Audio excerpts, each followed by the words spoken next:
kondisi di Sumatera Barat ini, misalnya anak kecil itu dipasangi kalung atau gelang sebagai azimat bagi mereka. Jadi bagaimana kita menyikapi ataupun apa hukum memakai azimat di mata kita orang-orang aswaja? Azimat itu ya, kalau azimat itu orang memakai azimat, kalau isinya itu ayat Al-Quran atau nama-nama muazzamah, asma yang diagungkan, asmaul husna, atau doa-doa dari Nabi, atau nama-nama orang soleh, itu gak apa-apa, gak apa-apa. Dan niatnya orang pakai azimat itu harus punya keyakinan bahwa yang mendatangkan manfaat dan menolak mudarat itu hanya Allah. Azimat itu tidak berpengaruh apa-apa, itu hanya wasilah, itu gak apa-apa kalau begitu. Kalau beranggapan bahwa azimat itu yang menolak mudarat, itu gak boleh. Nggak boleh, termasuk dibuat kalung, dibuat apa. Yang penting akidahnya diperbaiki. Sama ibaratnya dengan orang minum obat. Kalau sakit kepala, kamu minum apa? Paramek. Baygon.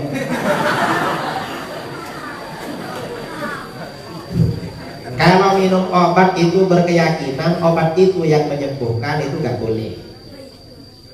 Tapi kalau berkeyakinan yang menyembuhkan itu Allah, obat itu hanya wasilah, gak apa-apa. Jadi seperti itu. Dan jimat itu memang ada di dalam Islam. Kok ada? Sejak masa sahabat, Abdullah bin Amr bin Al-As itu meriwayatkan bacaan dari Rasulullah SAW untuk anak-anak agar tidak diganggu jin. Bagi anak-anaknya yang masih kecil biasanya ditulis lalu dikalungkan. Itu amalan sahabat. Itu jimat. Terus ada lagi. Terakhir Ustaz, berhubung waktu sudah memisahkan kita, bahwa di Sumatera Barat ini ada dua ormas besar, Ustaz, Nahdlatul Ulama dengan Muhammadiyah. Ini meskipun katanya beriringan namun sering berseberangan. Jadi yang menjadi pertanyaan di sini adalah, Ustaz, apakah betul Muhammadiyah ini Wahabi mutlak atau mereka termasuk juga Ahlus Sunnah wal Jamaah? Muhammadiyah ini asalnya dulu Ahlus Sunnah. Pendirinya Yai Ahmad Dahlan itu seperguruan dengan Kiai Hasyim Asy'ari. Bahkan di kitab yang diterbitkan oleh Muhammadiyah, awal-awal berdirinya Muhammadiyah, di kitab apa? Fikih ya, Fikih jilid 3. Itu tata cara ibadahnya sama dengan kita, nggak ada bedanya. Bahkan dulu sebelum kemerdekaan, karena Muhammadiyah itu berdirinya di Jogja dan pusatnya terbesar di Jogja. Dulu kalau merayakan Maulid, Isra Mi'raj, orang Muhammadiyah itu lebih meriah daripada orang NU. Lebih meriah. Itu di majalah-majalah Muhammadiyah seperti itu. Kemudian setelah kemerdekaan, karena Muhammadiyah ini tidak punya pondok pesantren, beda dengan NU. NU Perti itu kan banyak pondoknya.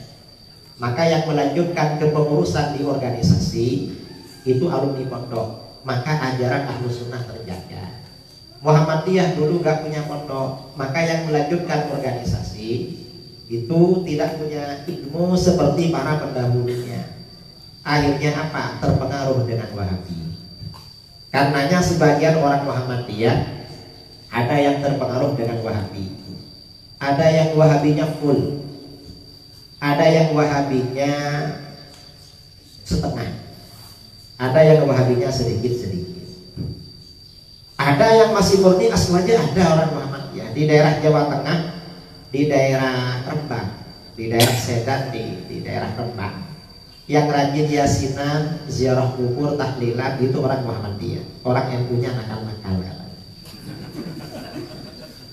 di sana.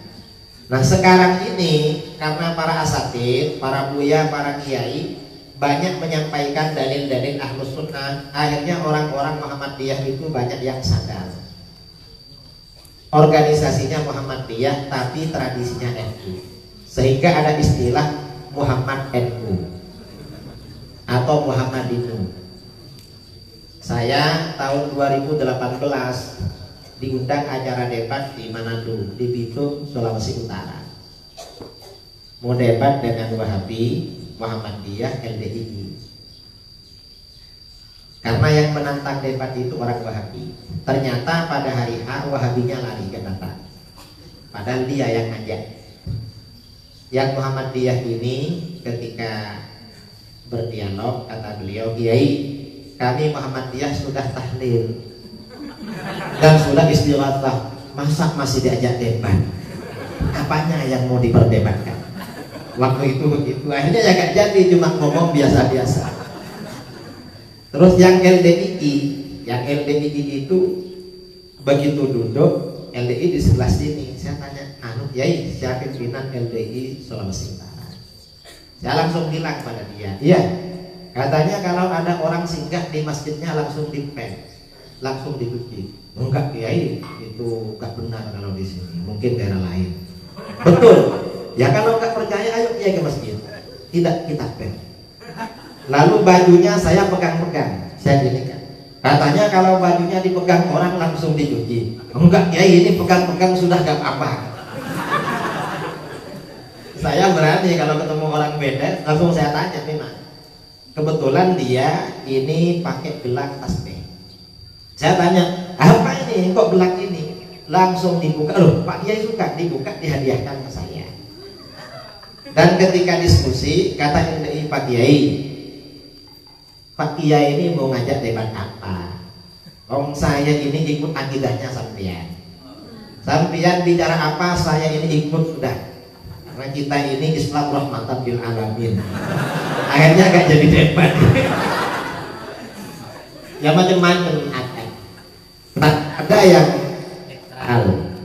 Ini tergantung kita. Karenanya kita yang ada di pondok yang rajin belajar. Nanti saudara kita yang Muhammadiyah, yang PKS atau yang apa, kembalikan lagi ke dalam Ahlus Sunnah wal